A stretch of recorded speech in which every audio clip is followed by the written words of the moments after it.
This is a really important piece. It's a Roman shield movie prop from the movie Cleopatra. Okay. I didn't think it was the Romans actually used that. As a kid, I used to visit the studios, and everybody else was interested in the actors. I was there for the guns and swords. It's in pretty good condition, but it is 40 years old. I'm hoping I'll get $500, but I would take a little less, say $400. Cleopatra was one of the greatest movies ever made, and it was one of the biggest screw-ups ever made. I don't know what happened at that studio, but they started off with a $2 million budget, and by the time they were done, it was 44. They promised the actors just ridiculous amounts of money, and they paid them by the week instead of paying them for the movie. I think Elizabeth Taylor was supposed to have made $1 million, ended up making $7 million because she was getting paid weekly. They just let it get out of control. Yeah. You know. Movie props are huge collectibles. The bigger the movie, the more collectible the prop. And Cleopatra was one of the biggest films of all time.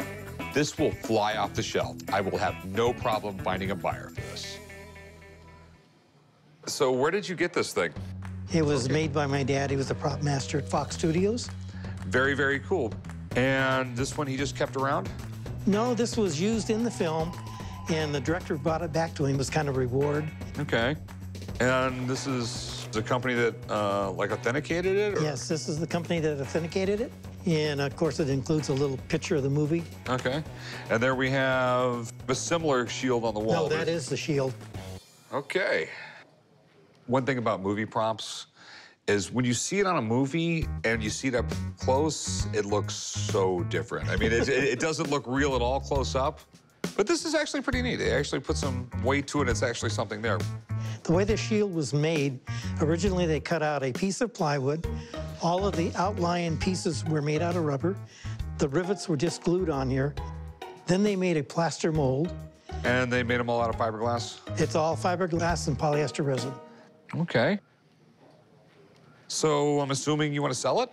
Right. Okay. And how much you looking for? $500. Normally, movie props that don't have a lot of significance for the movie, don't go for a lot of money. But to me, it's like one of the coolest movie props I've ever seen. Can I give you $300 for it? I'd really like closer to 500. I'd like closer to 50 bucks, but I'm not offering. I mean, what's your best price? 400. You know what? 400 bucks is cool. Great, we have a deal. We got a deal. I'll meet you right over there, and we'll write this thing up. All right.